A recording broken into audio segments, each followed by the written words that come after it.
Evde yemek tarifleri mutfağımıza hoş geldiniz. Bugün kendi sosuyla pişen domates soslu makarna tarifini vereceğiz. Sürekli yaptığımız bir tarif. Makarnayı haşlamıyoruz.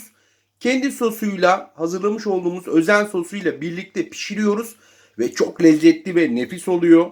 Bu tarifi bir kere de olsa denemenizi öneriyorum. Mutlaka da deneyin. Çünkü denediğiniz zaman lezzetine hayran kalacaksınız. Aklınızda da hiçbir şüphe kalmayacak ve inanın makarnayı artık hep böyle yapacaksınız.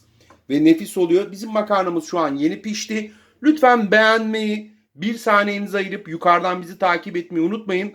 Her gün tüm yemekleri tüm detaylarıyla, püf noktalarıyla veriyoruz. Hazırsanız hadi başlayalım.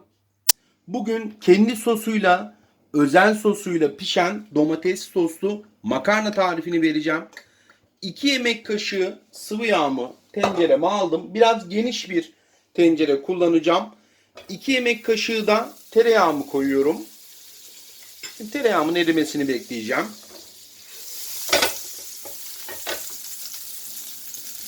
Şimdi tereyağım eridi. 1 adet büyük soğanım var. Bunu küp küp doğradım. Önce soğanımı tencereme alıyorum. Bunu biraz kavuracağız. Bu makarna tarifi gerçekten çok lezzetli ve her zaman yapmış olduğunuz makarna tariflerinden de çok farklı. İnanın çok seveceksiniz. Bir kere de olsa mutlaka denemenizi öneririm. Çünkü bu lezzetle makarnayı yediğiniz zaman artık makarnayı hep böyle yapacaksınız.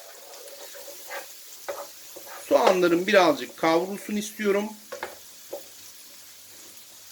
4 dişte çünkü sarımsağım var. Sarımsağımı da ekleyeceğim.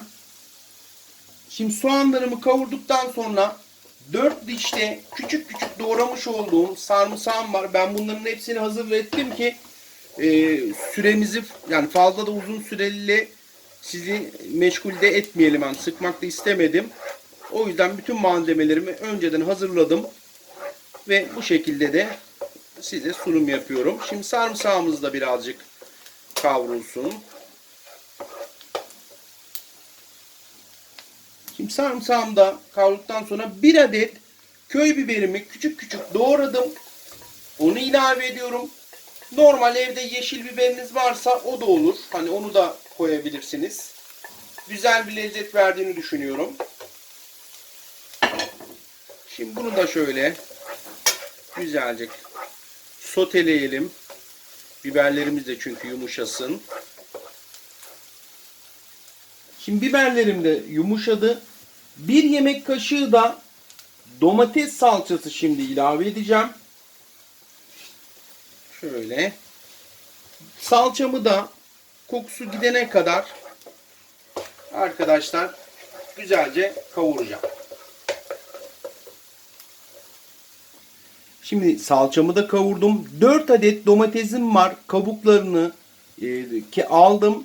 Küp küp de doğradım. 4 adet domatesimi de içerisine koyuyorum. Rendelemeyin. Yani böyle küp küp doğrarsanız daha güzel bir lezzet veriyor. Çünkü rendelediğiniz zaman da bu sefer suyu çıkıyor. Hani çok büyük bir lezzet verdiğini düşünmüyorum açıkçası. O yüzden küp küp doğrarsanız çok daha lezzetli olacaktır. Sadece doğramadan önce mutlaka kabuklarını alın tabii ki. Tabii ki çoğunuz belki de böyle yapıyorsunuzdur. Hani bilmeyenler için söylüyorum.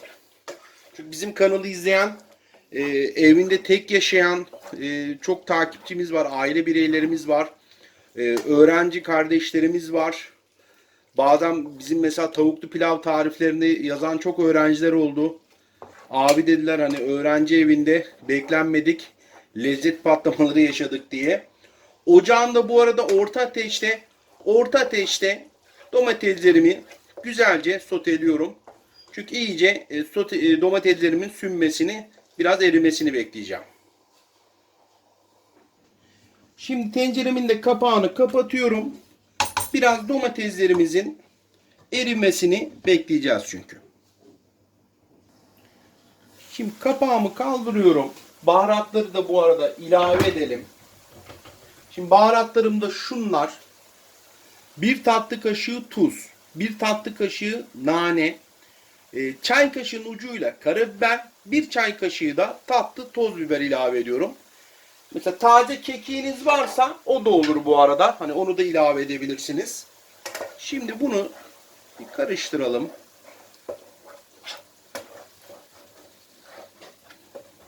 Taze kekik varsa taze kekik de ilave edebilirsiniz. Bakın domateslerim erimeye başladı bile. Kapağını da koyunca buharın da yardımıyla domateslerim de erimeye başladı. Mis gibi bir koku oluştu şu anda. Hani böyle menemen yaparsınız ya. Menemen aklıma geldi. Bu kadar domatesi tabi bir arada görünce. Ben tabi bir paket makarna haşlayacağım. Hani siz yarım paket yapacaksanız 2 domates de koyabilirsiniz. Onu belirteyim bu arada.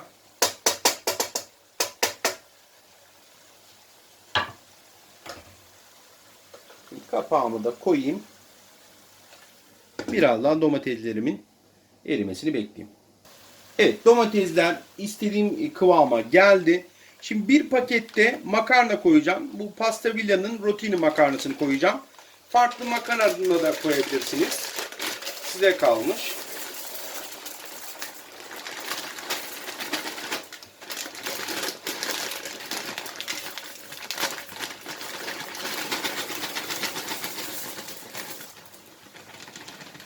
Şimdi makarnamı da koyduktan sonra makarnamla sosu güzelce karıştıracağız.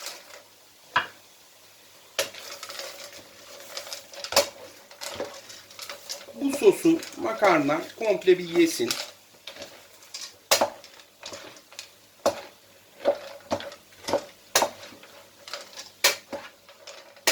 Mis gibi kokular bu arada da geliyor canlarım.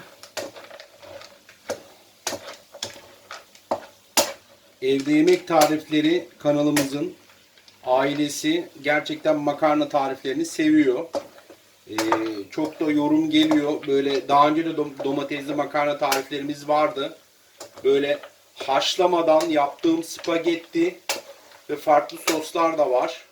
Hani videolarımda zaten onu bulabilirsiniz. Şimdi makarnayı gördüğünüz gibi sosa iyice karıştırdım. Şu anda sos almayan bir yeri kalmadı. Şimdi burada önemli bir püf nokta söyleyeceğim. Sıcak suyunu ekleyeceğiz. Sıcak suyunu da tabii önceden sıcak suyunuzu mutlaka hazırlayın. Ekliyorum makarnamın üstünü açana kadar. Bismillahirrahmanirrahim. Bakın. Makarnamın üstünü açana kadar sıcak suyu ekliyorum.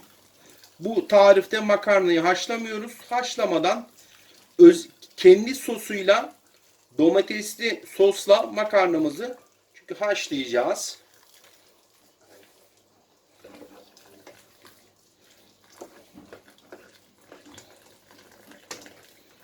Evet. Burada bir ölçü vermeyeceğim size. Üstünü açması yeterli. Şu anda da bakın üstünü de açtı. Bu suyu makarna çekecek. Hani merak etmeyin. Şöyle bir karıştırayım.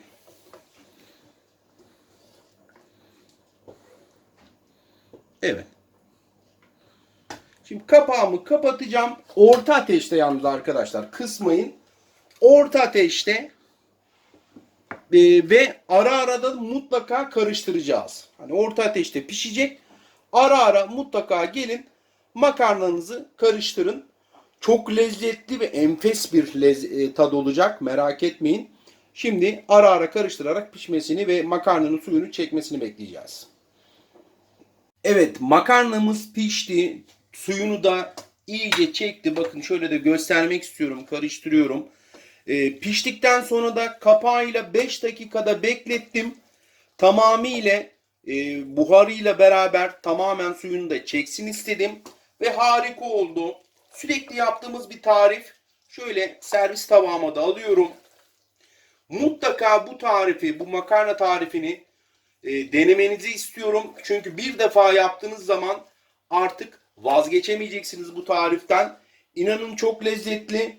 O dökmüş olduğunuz makarnanın suyu aslında makarnaya tüm tadını veren, bu suyu, çünkü bütün makarnanın vitaminleri, aroması döktüğünüz suyla beraber gidiyor.